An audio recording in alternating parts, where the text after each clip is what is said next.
मी फक्त नागपूरमध्ये निवडणुकीचा प्रचार करत आहे. इतर ठिकाणी अनेक नेत्यांना जबाबदारी देण्यात आली आहे. काँग्रेसचे माजी प्रदेशाध्यक्ष आमदार नाना पटोले यांनी ही माहिती नागपुरात दिली. गेल्या 19 वर्षात भाजपने नागपूर भकास केले. शहरावर कर्जाचा डोंगर चढवला आहे.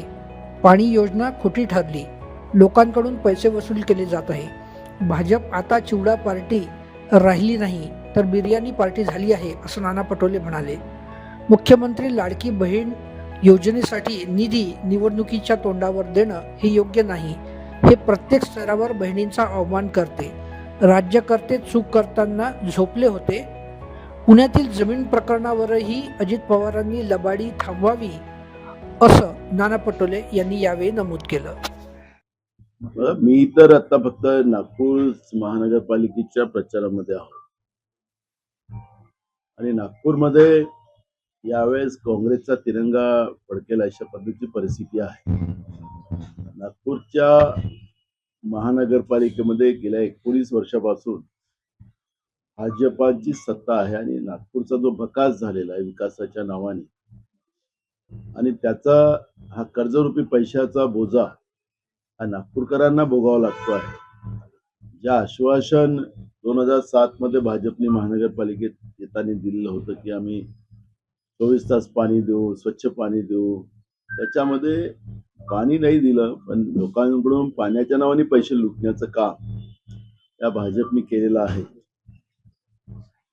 टॅक्सेस मोठ्या प्रमाणात घरावर वाढवलेले आहेत. सगळ्या गोष्टी महाग झालेल्या आहेत आणि त्यामुळे लोकांचा राग भाजपच्या या खोटारड्यापणावर आहे आणि त्याच्यामुळे नागपूर महानगरपालिका ही काँग्रेस जिंकेल असा माझा विश्वास आहे. आपण इतर ठिकाणी प्रचार नाही करत आहात हे पण लोकांना म्हणजे थोडंसं मला जी जबाबदारी मिळालेली आहे पक्षाने दिलेली आहे तेच मी करतोय. त्याच्यामुळे मला असं वाटतं की इतरमध्ये आमचे सगळे नेते त्या जिल्ह्यातले राज्य पातळीवरचे सगळे नेते कामाला लागलेले आहेत. एक प्रश्न अनुपस्थित राहतो, तो तुमचे कार्यकर्ते विचारतायत. पृथ्वीराज चव्हाण माजी मुख्यमंत्री आहे, उपराजधानी म्हणून त्यांचा जवळचा संबंध राहिला आहे. सुशीलकुमार शिंदे तसे ऍक्टिव्ह नाही, ते मुख्यमंत्री राहिले आहे. नागपुरात जवळचा संबंध आहे. बाळासाहेब थोरात पालकमंत्री होते, तेही नागपुरात अनुपस्थितीत आहेत. सुनील केदारही फारसे काही ऍक्टिव्ह दिसत नाही. त्यामुळे काँग्रेसचे नेते मंडळी पूर्ण ताकदीनं उतरले आणि आगामी काळात 2 दिवसात उतरणार आहे. नाही तो नाही आहे ना मुद्दा. राष्ट्रामध्ये सगळीकडे निवडणुका चाललेल्या आहे. त्या विभागामध्ये आमचे जे सगळे नेते आहेत त्या विभागात ते प्रचाराला लागलेले आहेत. त्यामुळे महाराष्ट्रभर सगळ्या नेत्यांनी फिरावं इकडचं तिकडे प्रवासात. आता सत्ताधीशांकडे विमान आहेत, हेलिकॉप्टर आहेत आणि थोड्या वेळातच इथं आणि थोड्या वेळातच तिथं अशा पद्धतीचा आता उद्याचा दौरा आपण मुख्यमंत्र्याचा पाहिला. उद्या नागपुरात सकाळी आहे, दुपारी पुण्यात आहे आणि संध्याकाळी मुंबईत आहे. त्याच्यामुळे इतर काही बाय रोड तर होऊ शकत नाही. या सगळ्या व्यवस्था त्यांचे मंत्री सगळ्यांजवळ हेलिकॉप्टर आहेत. त्यामुळे या सगळ्या परिस्थिती आपण पाहिला की भाजप आता चिवडा पार्टी नाही राहिली. ते गडकरी म्हणतात, हे गडकरीचा शब्द माझे नाही. आता ती बिर्याणीची पार्टी झालेली आहे. त्यामुळे तुम्ही ह्या प्रचारामध्ये आमचे नेते इकडे आले नाही तिकडे गेले नाही असं सांगण्यापेक्षा आमचे नेते त्या भागातल्या महानगरपालिकेमध्ये कामाला लागले. फडणवीस एकनाथ शिंदेच्या मतदारसंघामध्ये दोन्ही ठाकरे बंधूंची सभा होत आहे. काल राज ठाकरे यांची भाषण जे आहे ते अडाणीला घेऊन फार गाजलं होतं. आजच्या या सभेचा काय परिणाम? बघा, मुंबई शहर हे अडाणीला विकलेलं आहे भाजपनी, हे नाकारता येत नाही. नवी मुंबई असेल, मुंबई असेल, या सगळ्याच्या सगळ्या शासकीय जमिनी असतील, शासकीय प्रॉपर्टी असतील, या अडाणीला दिलेल्या आहेत. ठाकरेंनी जे काल प्रेझेंटेशन अडाणीच्या बद्दलचं मांडलेलं आहे, ते अडाणी काय होते आणि अडाणी आता काय, ते ज्या पद्धतीनं भाजपनी अडाणीला पूर्ण देशच विकायचं ठरवलेलं असेल तर त्याच्यात महाराष्ट्र सुद्धा बाजूला राहू शकत नाही. आणि म्हणून महाराष्ट्राचं अडाणीला काय काय दिलं त्याचं एक विश्लेषण राज ठाकरेंनी मांडलेलं आहे. ते प्रेझेंटेशन मांडलेलं आहे आणि ते खरं आहे. राज ठाकरेंनी काल जोरदार टीका केली. मात्र कालपासून जरी भाजपच्या आयटी सेल कडून ते कठोर हे केले जात असते, पण राज ठाकरे आणि अडाणीचे अनेक वेळेला भेटीचे फोटो पण व्हायरल होत आहेत. बघा, भेटी हा भाग वेगळा आहे. भेटी भाग वेगळा आहे. कोणी उद्योगपती कोणाला भेटायला जात असेल, कोणी सामान्य माणूस कोणाला भेटत असेल आणि तो नंतर राज्य त्याला सत्ताधीश त्याच्या झोळीत टाकायला निघाले असतील आणि महाराष्ट्राची बर्बादी करत असेल, तर त्याचं समर्थन राज ठाकरेंनी केलं नाही. त्यामुळे भाजप आपले पाप लपवण्यासाठी तुम्ही याला भेटलं होतात, तुम्ही त्याला त्याच्यासोबत होतात. अरे बोलायला कोणाबरोबर काही अडचणीचा भाग नाहीच आहे.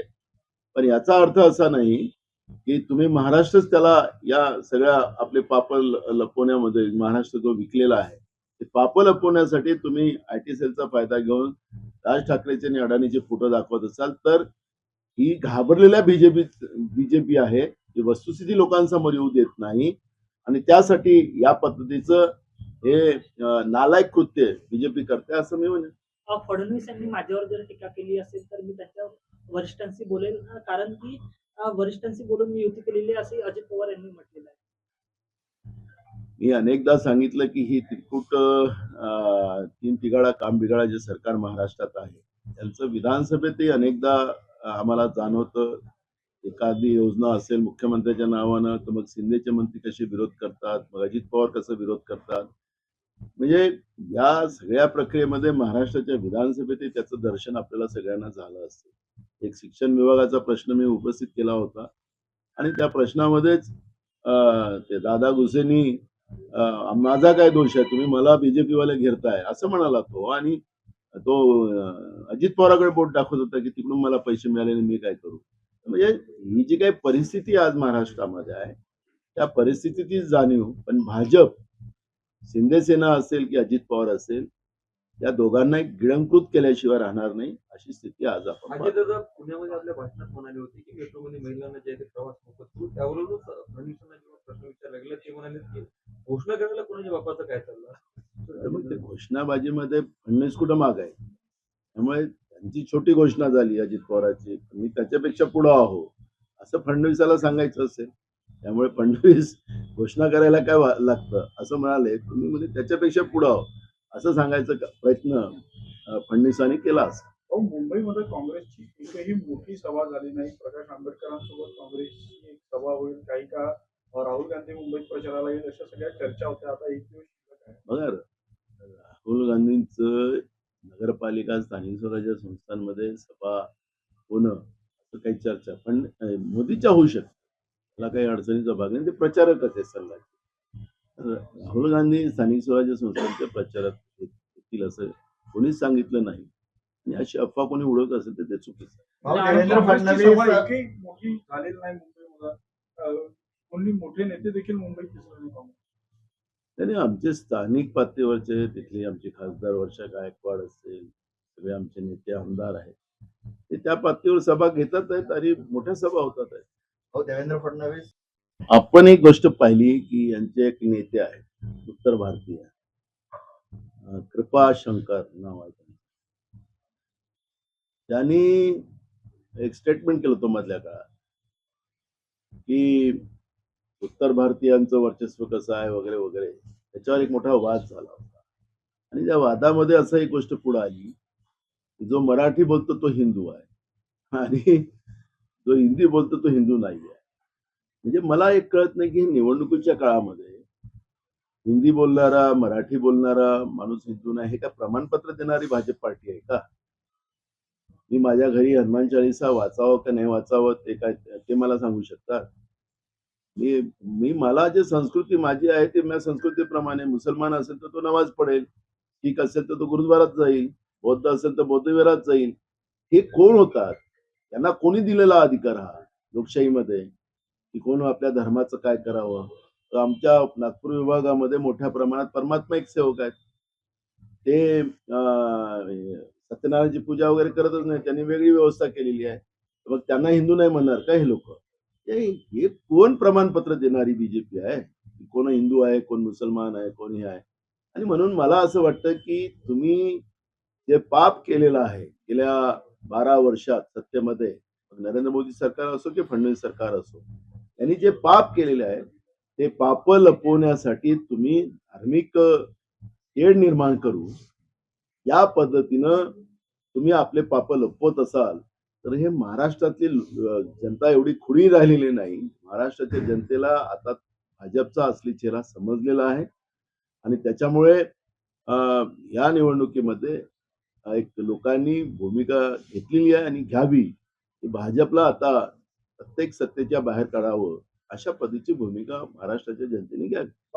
लाडकी बहीणच्या निधीवरून राज्य निवडणूक आयोगाने सुद्धा खुलासा राज्य सरकारकडे मागितला आहे. आपण प्रश्न उपस्थित केला होता की 14 जानेवारीच्या पार्श्वभूमीवर योग्य नाही. निवडणूक आयोगाने नाही, आम्ही प्रश्न उपस्थित केला नाही. आम्ही सांगितलं की निवडणुकीच्या तोंडावर नगरपालिकेच्या निवडणुका होत्या त्यावेळेस त्यांनी हप्ता दिला. आता महानगरपालिका निवडणूक आहेत त्याच्यामध्ये हप्ता देतील. त्यावेळेस नगरपालिकेच्या भागातल्याच महिलांना दिले. आता महानगरपालिकेच्या महिलांना देतील. निवडणुकीच्या तोंडावर 1 हप्ता 2 हप्ता पेंडिंग ठेवून त्यावेळेस द्यायचं म्हणजे एक प्रकारचं प्रलोभन लाडक्या बहिणीला मतदानासाठी करावं, सत्तेचा दुरुपयोग करावा अशा पद्धतीची राजकारणी ही जी सत्ताधीशांची नियत आहे. खरं तर प्रत्येक स्थळावर आमच्या लाडक्या बहिणीचा अपमान करण्याचं काम, एकीकडे 1,500 रुपये दिले आणि एकीकडे 5,000 रुपयाची महागाई या फडणवीस सरकारने महाराष्ट्रामध्ये वाढवली आणि आमच्या लाडक्या बहिणीकडून महागाईच्या रूपानं पैसे काढून घेतले. हे बैमान भाऊ आहे. जे काही खरे सख्खे भाऊ नाही आहे. लाडक्या बहिणीचे पैसे तिच्या खिशातून काढून घेणं, तिच्या लहान मुलाबाळाच्या तोंडातला घास हिसकणं म्हणजे त्याला हे बैमान भाऊ असं म्हटलं. त्याला वेगळा शब्द वापरतात विदर्भात, तो मी वापरणार नाही. पण मी तुम्हाला सांगतो की ह्या लाडक्या बहिणीचं एकीकडे कौतुक सगळ्यांनीच केलं पाहिजे, त्याला काही भाग नाही. बहिणी बहिणीच असतात. पण ज्या पद्धतीनं या पद्धतीचं मतदानामध्ये लालच देऊन त्या पद्धतीनं मतं विकत घेण्याचा जो प्रयत्न भाजप करते आहे ते खऱ्या अर्थानं भूषणावणी महाराष्ट्रासारख्या राज्यामध्ये हे शाहू फुले आंबेडकरांचं महाराष्ट्र आहे. आणि या महाराष्ट्रामध्ये या पद्धतीनं बहिणीचे महागाईच्या रूपानं पैसे काढून घेणं आणि निवडणुकीमध्ये त्या पद्धतीचं त्याच तोंडावर पैसे देणं हे जेच कृत्य चाललेलं आहे त्या गोष्टीचा आमचा विरोध आहे. मी तर म्हणतोय की 1500 का तुम्ही 2100 म्हटलं 2100 द्या ना, पण ते 2100 देत नाही. भाऊ तुमच्यावर हाच एक आरोप होतोय. चंद्रशेखर बावनकुळे पण तुमच्या संदर्भात बोलताना असं म्हणाले, तुमचे पोल मॅनेजर अनिल वडवल्लीवार यांनीच हायकोर्टामध्ये याचिका केली आणि स्वतः नाना पटोलेच लाडकी बहीण योजना लागू होऊ नये यासाठी प्रयत्नशील आहे. त्याचा प्रचारही करताय की तुम्ही लाडकी बहीण योजनेच्या विरोधात. मला काय आता किती शिकल्यात मला माहित नाही बावनकुळे. आमचा जाहीरनामा वाचा. आम्ही 3,000 रुपये आमचं सरकार आल्यानंतर देऊ असं म्हटलेलं आहे.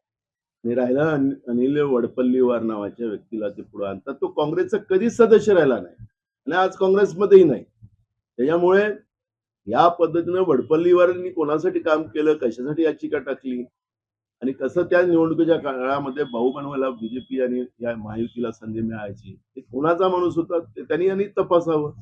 त्याच्यामुळे आम्ही लाडक्या बहिणीला आणि म्हणून तुम्हाला सांगतो की लाडक्या बहिणीला 1,500 रुपये देऊन 5,000 रुपयाची महागाई वाढवली की नाही त्यांनी बावनकुळेने उत्तर द्यावं. डिझेल पेट्रोलचे भाव वाढवले, गॅसचे भाव वाढवले, किराणा सामानाचे भाव वाढवले, लाईटचे भाव वाढवले, किती गोष्टीचे भाव वाढवले सांगू. शेतीच्या मध्ये खताचे भाव वाढवले. 1,500च्या जागी 5,000 रुपये लाडक्या बहिणीकडून काढले. त्यामुळे बैमान भावांनी आमच्यावर टीका करायचा अधिकार त्यांना नाही आहे. त्याच्यामुळे बावनकुळेंनी थोडंसं माझ्याबद्दल बोलत असताना सांभाळून बोलावं असं माझं त्यांना विनंती. पुणे जमीन गैरव्यवहार प्रकरणी अजित पवार यांचे एक वक्तव्य समोर आलेलं आहे. त्यांनी असं म्हटलं ते रजिस्ट्रारची चूक होती आणि त्यांनी तुम्ही राज्य करतात, तुमचे अधिकारी समजा चूक करताय तर तुम्ही काय झोपले होतात का? हा समजा मुद्दा पुढे आला नसता तर एवढी महागडी जमीन तुम्ही सस्त्यात घेतली असती कवडी मोल.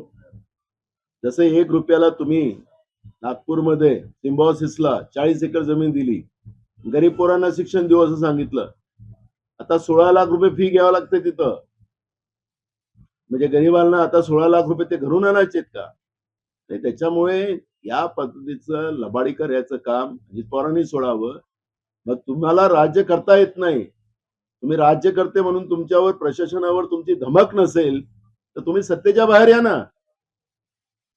आणि त्याच्यामुळे या पदीचं थोतांड वाक्य राज्यकर्त्यांनी राज्यातल्या, मग फडणवीस असेल, अजित पवार असेल, एकनाथ शिंदे असेल, त्यांचं मंत्रिमंडळ असेल, त्यांनी हे शब्द वापरू नये. नाहीतर तुम्ही सत्ता चालवण्यामध्ये तुम्ही अपयशी ठरलात, अशा पद्धतीचा महाराष्ट्राच्या जनतेच्या मध्ये तुमच्याबद्दल भूमिका जाईल.